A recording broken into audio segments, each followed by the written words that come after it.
உன்கிட்ட நான் ஒரு விஷயம் சொல்லட்டுமா? சொல்லட்டா? உன் மூஞ்சி இப்ப எப்படி இருக்குன்னு உனக்கு தெரியுமா? அப்படியே குரங்கு மாதிரி. அது ஒண்ணு இருக்குமே, முகம் சிவந்து இருக்கு.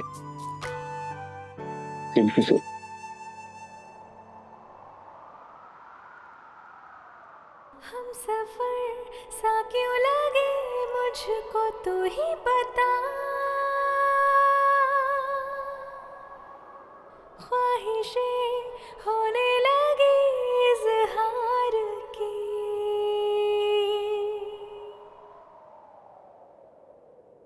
कहानी पहले प्यार की, कहानी पहले प्यार की, कहानी पहले प्यार की, कहानी पहले प्यार की. இந்த உலகம் இதுவரைக்கும் யாருக்கும் சொந்தமானதில்லை. அதுக்காக உன்னோட கண்ணீரை வீணாக்காதனே. உன்னை நீயே தேத்திக்கோ. உன்னோட வலி, உன்னோட வேதனை எனக்கு புரியுது. எனக்கு நல்லாவே தெரியும் இதை சொல்றது ரொம்ப ஈஸின்னு, புரிஞ்சுக்கிறது கஷ்டம்னு. ஆனா ஒரு விஷயத்த உன் மனசுல ஆழமா வச்சுக்கோ. என்ன நடந்தாலும், எப்படிப்பட்ட நாள் வந்தாலும், எந்த மாதிரி சிச்சுவேஷன்ஸ் இருந்தாலும், நான் உன் கூட தான் இருந்தேன், இருக்கேன், நான் இருப்பேன்.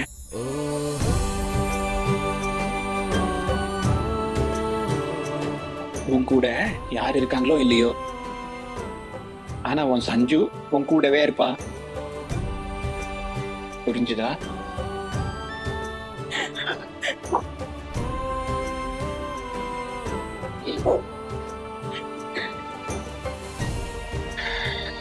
உனக்கு அது ஞாபகம் இருக்கா?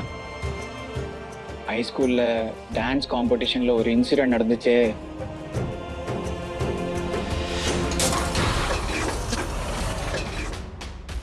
அஞ்சு, யாரும் நான் சொல்றதை ஏன் நம்ப மாட்டேங்கிறாங்கன்னு தெரியல.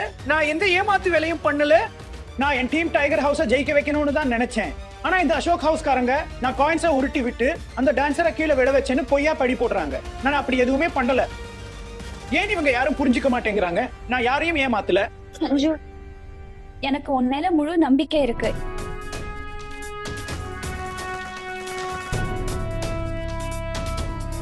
நீ உண்மையதான் சொல்றன்னு எனக்கு தெரியும். வேற யாரும் நம்புறாங்களோ இல்லையோ, நேஹாவுக்கு உன் மேல முழு நம்பிக்கை இருக்கு. இன்னொரு விஷயம், என்ன நடந்தாலும் சரி, எந்த எல்லைக்கும் போக வேண்டி இருந்தாலும் சரி, ஆனா நான் எல்லா ஸ்டூடெண்ட்ஸுக்கும் முன்னாடி நீ எந்த தப்பும் பண்ணலன்னு நிரூபிச்சு காட்டுவேன்.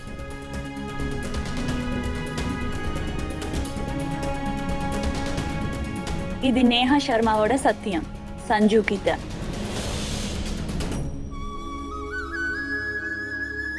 அந்த நேரத்துல உன்னை தவிர வேற யாரும் என்ன நம்பல. நீ வெறும் நம்பிக்கை மட்டும் வைக்கல, நீ உன்னோட புத்தியை அப்படி யூஸ் பண்ணி ஒரு தந்திரம் பண்ணி ஒரே ஒரே அடியில என்னோட இருண்டு போன மரியாதைக்கு நீ தான் வெளிச்சம் தந்த. அதுக்கப்புறம் பழைய அதே அந்த மரியாதை, அதே அந்த கெத்து.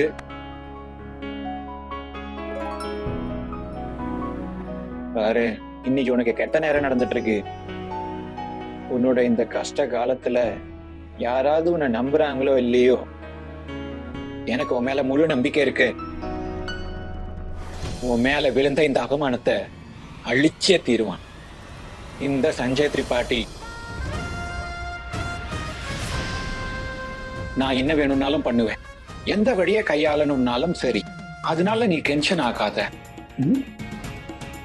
இதை யாரு பண்ணாங்களோ அவங்களோட கடைசி வேர் வரைக்கும் போய் தேடுவேன், உண்மையை கண்டுபிடிச்சே தீருவேன், என்ன நடந்தாலும் சரி. அப்புறம் இந்த சமூகம், சொசைட்டி, இந்த முழு உலகம், குறிப்பா உன்னோட குடும்பம், அவங்க கிட்ட ப்ரூவ் பண்ணுவேன் என் நேஹா எந்த தப்பும் பண்ணலன்னு. அவ எதுவுமே பண்ணல. இது சஞ்சய் திரிபாட்டியோட சத்தியம். நேஹா சர்மாக்கு. कहानी पहले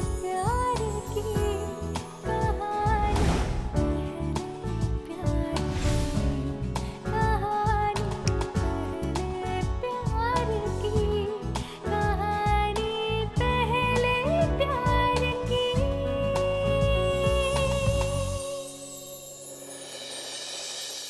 பைக் ஸ்டார்ட் ஆயிடுச்சு. ஆனா ஆனா நேஹா வீட்டை எப்படி கண்டுபிடிப்பேன்? அப்புறம் இந்த சஞ்சு அவசரத்துல போன் கூட எடுத்துட்டு போகல. சஞ்சு வந்தாதான் என்ன ஆச்சுன்னு தெரியும். சஞ்சு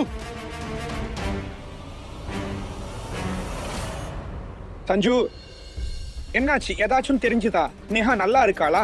அந்த லூசு பொண்ணே அவ நரம்ப கட் பண்ணிக்க பார்த்தா அவ கையில பிளேட் இருந்துச்சு, அது இங்க வரைக்கும் வந்துருச்சு. நான் பார்த்தப்போ ஏன் உசிரே போயிடுச்சு. என் மனசு பதறி போச்சு. டேய், அவன் சின்ன வயசு ஃப்ரெண்டுடா. ஒன்னா படிச்சோம், எல்லாமே ஒன்னா தான் பண்ணிருக்கோம். அண்ணா அவளுக்கு ஏதாச்சும் ஆகி இருந்தா என் ஒரே ஒரு ஃப்ரெண்ட் என்கிட்ட இருந்து பிரிஞ்சு போயிருப்பான். அவ இல்லாம நான் என்ன பண்ணிருக்கேன்? அந்த பொண்ணு பைத்தியம் இல்ல, அவ ஒரு கழுத ஒன்னா நம்பர் கழுத.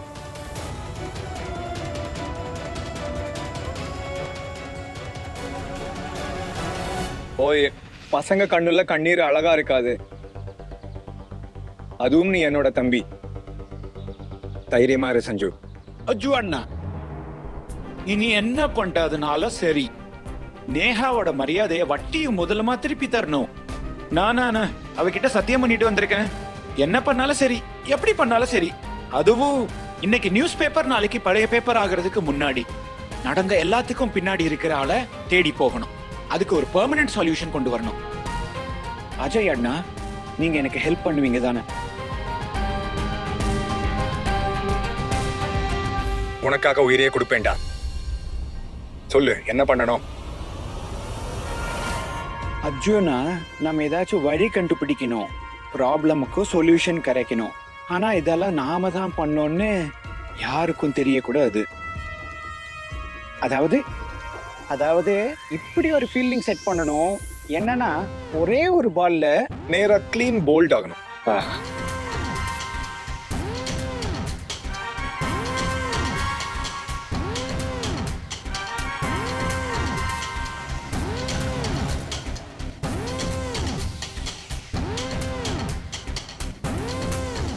ஐடியா!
அம்மா செத்தேன்.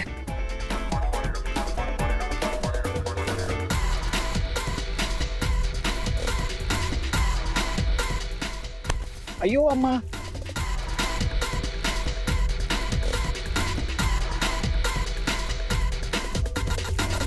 ஓ காட், நான் செத்தே போயிட்டேன். ஐயோ அம்மா. Sorry uncle. அது என்னன்னா அங்கிள், நான் காலையில இருந்து எதுவும் சாப்பிடல, அதான் லேசா தலை சுத்துற மாதிரி ஆயிடுச்சு. சாரி, நான் உங்க மேல விழுந்துட்டேன். சாரி. I'm so sorry.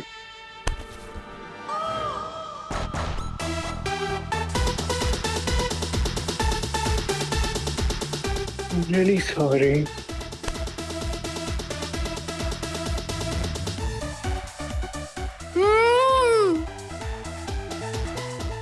காரமா இருக்கு. உங்களுக்கும் காரம் பிடிக்குமா? எனக்கும் காரம்னா ரொம்ப பிடிக்கும். Same pinch. பாய்.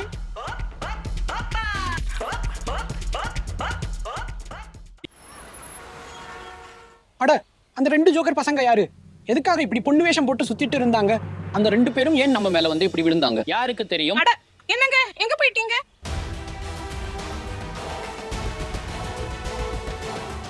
துபே, வயசான காலத்துல உங்களுக்கு இளமை துள்ளுது. உங்களுக்கு வெக்கமா இல்ல இந்த வயசுல இதெல்லாம் பண்றதுக்கு? அட, நாங்க என்ன பண்ணோம்?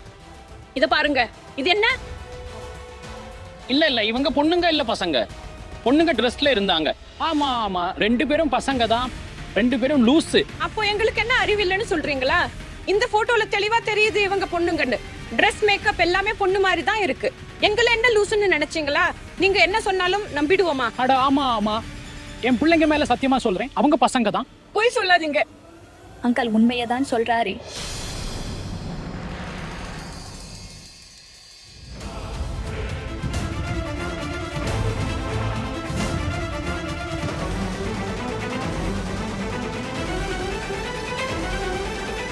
அம்மா, அப்பா, அண்ணா, அலி, இன்னைக்கு 2 ஃப்ரெண்ட்ஸ் வந்திருந்தாங்க எனக்கு உதவி பண்றதுக்காக.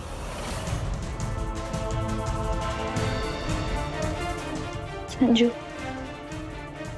இன்னொரு தடவை திரும்பவும் முழு மனசோட நான் உன் மேல நம்பிக்கை வச்சிருக்கேன். இந்த தடவை என்ன உடைஞ்சு போக விட்டுறாத.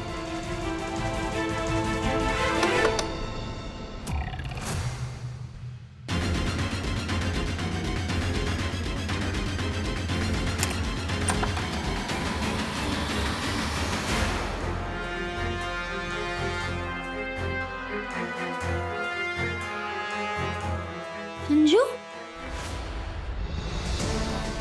நீ பாரு நேஹா, இப்போ உன் டைம் வந்துருச்சு. நீ இப்போ உனக்காக குரல் கொடுக்கணும்.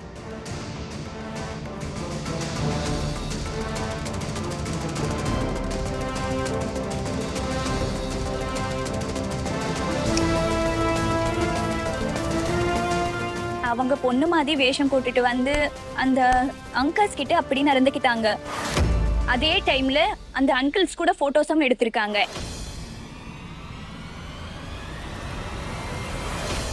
இந்த 2 போட்டோஸையும் பாருங்க. இப்போ நீங்க ரொம்ப கவனமா இந்த போட்டோவை பாருங்க. இந்த 2 போட்டோவும் உங்களுக்கு ஒரே மாதிரி தெரியலையா? பாருங்க, சொல்லுங்க, ஏதாவது டிஃபரன்ஸ் தெரியுதா? ஆமா, இது அப்படியே அதே மாதிரி தான் இருக்கு. இத்தனை வருஷமா நான் இந்த ஏரியாவுல இருக்கேன். நான் இங்கேயே திறந்து வளர்ந்தேன். உங்க கண் முன்னால நடக்க கத்துக்கிட்டேன், படிக்கவும் கத்துக்கிட்டேன். இத்தனை வருஷ உறவுக்கு ஒரு வாய்ப்பாவது கொடுத்திருக்கலாம். ஒரு தடவை யோசிச்சிருக்கலாம். ஒருவேளை நேஹா சொல்றது உண்மையா இருக்குமோன்னு அவளை நம்பி இருக்கலாம். உங்களுக்கு ஒரு தடவை கூட தோணலையா? இந்த நியூஸ்ல அவ்வளோ டம் இருக்கு, அது நியூஸ் பேப்பர்ல அரை பேஜ் இருக்க முடியும். இது இவ்ளோ பெரிய நியூஸா முடியுமான்னு ஒரு தடவையாவது உண்மையை யோசிச்சிருக்கலாம். அந்த நியூஸ் பேப்பர் ஃப்ரண்ட் பேஜ்ல உலகத்துல பெரிய பெரிய செய்திகள் அச்சாதது, தலைவர்களின் பெரிய பணக்காரங்களின் போட்டோக்கள் அச்சாதது. அந்த நியூஸ் பேப்பர்ல போபால்ல இருந்த ஒரு சாதாரண பொண்ணோட போட்டோ, அதுவும் இவ்வளவு பெரியதாக இப்படி அச்சாகும்? நான் எந்த பெரிய சினிமா ஸ்டாரும் இல்ல, ஆபீசரும் இல்ல, விளையாட்டு வீராங்கனையும் இல்ல, மாடலும் இல்ல. ஒரு தடவையாவது இதை பத்தி யோசிக்கலையா நீங்க? என் கையில இருக்கிற இந்த போட்டோக்களே அது ஒரு சான்று.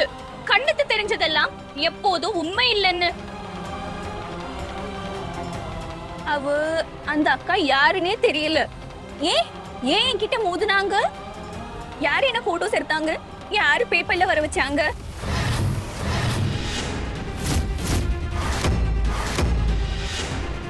ஒருவேளை இது யாரோ என்கிட்ட பஞ்சம் கேவலமான ஜோக்கா? இல்லனா யாரோ பழி வாங்க இப்படி பண்ணிருக்கலாம். என் அப்பா போலீஸா இருக்காரு, யாராவது அவர் கூட இருக்க பகையை தீர்த்துக்க இப்படி பண்ணிருக்கலாம். இதோட காரணம் என்னன்னு எனக்கு தெரியாது. ஆனா நீங்க 2 பேரும் எனக்கு சொல்லுங்க, என்ன நம்பலன்னு காரணம் என்ன இருந்துச்சு? நான் ரொம்ப நேரமா அழுதுகிட்டே இருந்தேன், கத்திக்கிட்டே இருந்தேன், கதன்னு. மம்மி என்ன நம்புங்கன்னு, என்ன நம்புங்க தயவு செய்து, நான் உண்மை சொல்றேன். ஆனா ஆனா யாருமே என் பேச்ச நம்புறது விடுங்க, கேட்கவே இல்லை. 19 வருஷமா நான் இந்த ஏரியால இருக்கேன். அலி தவிர வேற யார் கூடயாவது என்ன பாத்திருக்கீங்களா? அது மட்டும் இல்ல, முழு கோபாலிலோ நீங்க யாராவது என்ன வேற யார் கூடயாவது பாத்திருக்கீங்களா? பாத்திருந்தீங்கன்னா தயவு செய்து சொல்லுங்க. இல்லையா சொல்லு. அப்போ திடீர்னு உங்களுக்கு என்ன மேல இந்த நம்பிக்கை எப்படி போயிடுச்சு? என்ன மாதிரி ஒரு பொண்ணு இப்படி பண்ணுவான்னு எப்படி உங்களுக்கு தோணுச்சு? என்ன மாதிரி பொண்ணு ராத்திரி நேரத்துல ஒரு பையன் கூட இவ்ளோ கேவலமான காரியத்தை பண்ணுவான்னு எப்படி நினைச்சீங்க? ஒருவேளை நான் நினைச்சிருந்தா அது மறைச்சு கூட பண்ணிருக்க முடியும்ல. சொல்லுங்க, பண்ணிருக்க முடியும்ல. பதில் சொல்லுங்க. அப்பா, நீங்க தான் போலீஸ்ல இருக்கீங்களே, சட்டம் உங்களுக்கு தெரியும்ல. தண்டனை சொல்ல முன்னாடி குற்றவாளிக்கு விளக்கம் சொல்ல ஒரு வாய்ப்பு நீதிமன்றம் கூட கொடுக்குது. ஆனா நீங்க எல்லாரும் எனக்கு என் பேச்ச சொல்ல வாய்ப்பே கூட கொடுக்கல. ஏன்பா சொல்லுங்க. அப்பா, எப்போதும் நம்ம பெண்கள் மேலதான் ஏன் இப்படி விரல் சுற்றுறாங்க? எப்போதும் குற்றச்சாட்டே நம்ம பெண்கள் மேலதான் ஏன் வருன்னு.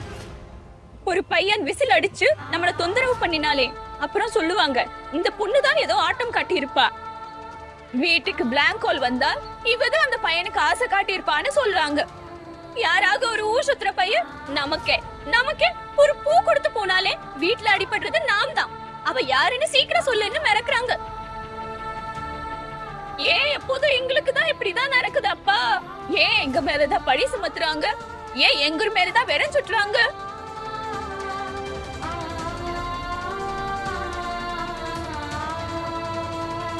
எனக்கு தெரியும்பா, இது சரிக்கு கிடக்குற வயசுதான். ஆனா சமுதாயத்துல நிறைய கெட்டவங்களும் இருக்காங்க. நீங்க இப்படி செய்த இந்த இயல்புக்கே நான் ரெஸ்பெக்ட் வைக்கிறேன். ஏன்னா எங்களை பாதுகாக்கிறவங்க நீங்க அப்படி பண்றீங்க. அதுக்காக ஒவ்வொரு தடவையும் பெண்களையே குற்றவாளி மாதிரி காட்டி தண்டனை கொடுக்கணும்னு அர்த்தமா? அவ பேசவே விடாதீங்க, தன்னை காப்பாத்திக்க ஒரு வாய்ப்பே தராதீங்க, நேரே தண்டனை கொடுத்துடுங்க. நாங்க பெண்களும் மனிதர்கள் தான் அப்படின்னத நீங்க எப்படி மறக்க முடியும்? எங்களுக்கும் தெரியாம கூட சில நேரங்கள்ல தப்பு நடக்கலாம். இந்த தப்ப நான் பண்ணவே இல்லை. ஒருவேளை நான் இப்படி ஒரு தவறு செய்திருந்தாலும் என்ன, அப்போ ஒரே ஒரு தவிர்த்து என்னோட ஒரு தப்பு உங்களுக்கும் எனக்கும் இருக்கிற 19 வருஷ உறவை விட பெருசாயிருமா? என் எல்லா நல்ல குணங்களையும் இந்த ஒரு சம்பவம் மறைச்சிருமா? என்னோட ஒரு தப்பு, ஒரு விஷயம் என் முழு கேரக்டர் மேலயும் குறை சொல்ற அளவுக்கு காரணமாயிடுமா? நாங்க பொண்ணுங்க ரோபோட் இல்லையே, நாங்க ஏதாவது மெஷின் இல்ல. ஒரு தவறும் செய்யாம இருக்கணும்ங்க. எங்களுக்கு மன்னிப்பு கேட்கிற உரிமை இல்லையா? ஏன் பசங்களுக்கு மட்டும் இந்த உரிமையை கொடுத்திருக்கீங்க? ஏன் பொண்ணுங்களோட தலை விதியில ஏன் கடவுள் அவமானமும் கண்ணீரும் கஷ்டமும் மட்டும்தான் நமக்கு எழுதி வச்சிருக்காரு? இன்னும் எத்தனை நாளுக்கு இந்த சாபம் பொண்ணுங்க வாழ்க்கையில இருக்கும்? இன்னும் எத்தனை நாள்? நான் பண்ண தப்புக்கு நீங்க கொடுக்கிற தண்டனையை நான் ஏத்துக்கிறேப்பா. ஆனா நான் செய்யவே இல்லாத தவறுக்கான தண்டனை நான் ஏன் அனுபவிக்கணும்?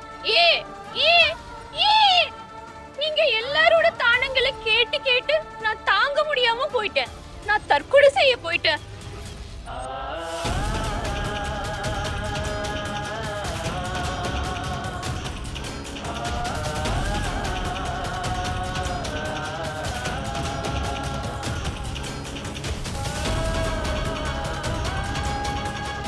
இதெல்லாம் நினைச்சு நான் என் கை நரம்பை அறுக்க போயிருந்தேன்.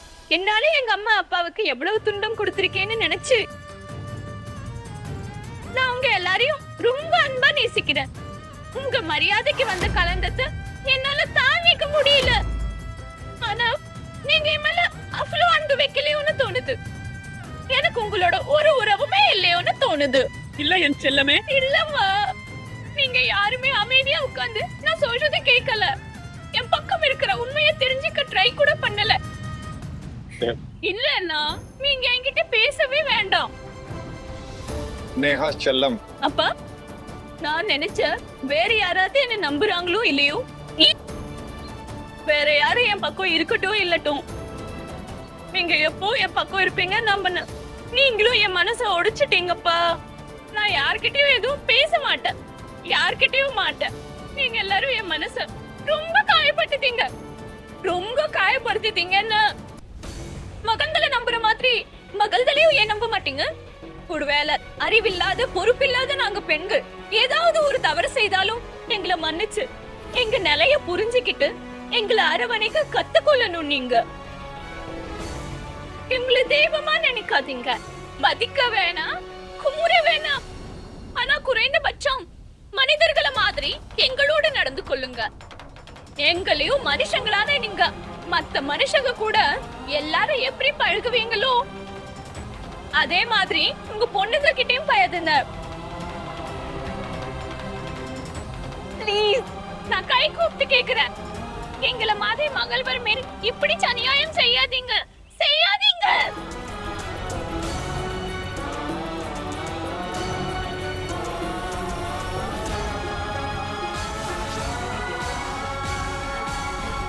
என் ஃப்ரெண்டுக்கு ரொம்ப தப்பான இன்சிடென்ட் நடந்துருச்சுன்னா இதெல்லாம் சரியாயிரும்ல. டென்ஷன் ஆகாத சஞ்சு. நேஹா ரொம்ப அறிவான பொறுப்பான பொண்ணு. அவ இந்த சிச்சுவேஷன்ல மட்டும் இல்ல, எல்லா கஷ்டத்துல இருந்தும் வெளியே வந்துருவா. எல்லாம் சரியாகிரும். ஓஹோ பேபி டால், எங்க கூட மூவி பார்க்க தியேட்டருக்கு வர்றியா? யோசிச்சுக்கோ, ஒன்னு வாங்கினா ஒன்னு ஃப்ரீ ஆஃபர். வா. மூவி பார்க்கணுமா உனக்கு? இது காட்டுறேன். கண்ணா, என் மனசுல இன்னும் ஒரே ஒரு விஷயம் தான் ஓடிக்கிட்டே இருக்கு. நேஹா போட்டோ நியூஸ் பேப்பர்ல போட வச்ச அந்த விஷயத்த யாரு பண்ணிருப்பாங்க? அவளுக்கு யாரு எதிரியா இருக்க முடியும்? ஒருவேளை சஞ்சுக்கும் அஜுக்கும் நான் என்ன தப்பு பண்ணேன்னு தெரிஞ்சிருச்சோ? ஒருவேளை இந்த உண்மை வெளியே வந்தா ரொம்ப பெரிய பிரச்சனை ஆகிரும் பங்கஜ், ரொம்ப பெரிய பிரச்சனை. அட, அதுக்கு சுத்தமா வாய்ப்பே இல்லை பெரியம்மா. வேலையை அவ்வளோ ஜாக்கிரதையா முடிச்சிருக்கேன். உங்களை விடுங்க, என் பேரு கூட பேப்பர்காரங்களுக்கு தெரியாது. ஆனா இதை யாரு பண்ணாங்களோ அவங்க நல்லா காசு செலவு பண்ணியிருக்காங்க. இல்லனா எந்த நியூஸ் பேப்பராவது ஃப்ரண்ட் பேஜா இப்படி சும்மா கொடுப்பாங்களா? நீங்க சரியா சொன்னீங்க அண்ணா. இந்த கதையில ஏதோ பெரிய சிக்கல் இருக்கு அண்ணா. இந்த கதைக்கு பின்னாடி இன்னொரு கதையும் கூட ஓடிட்டு இருக்கு. அது நமக்கும் தெரியாது, நேஹாவுக்கும் தெரியாது. எப்போ என் 2 பசங்க கையிலயும் இன்னைக்கு நியூஸ் பேப்பர் பார்த்தேனோ அப்ப இருந்து எனக்கு ஏதோ ரொம்ப பதட்டமா இருக்கு. ஏன்னு தெரியல, திரும்ப திரும்ப அப்படி தோணுது. சஞ்சுவும் அஜுவும் அந்த ராசி இல்லாத நேஹா சர்மாவுக்காக தான் போயிருக்காங்கன்னு தோணுது. ஆனா யாரோ ஒருத்தர் நேஹா குடும்பத்தையே அழிக்கணும்னு முடிவோட இருக்காங்க. அவங்கள நம்ம தேடணும்.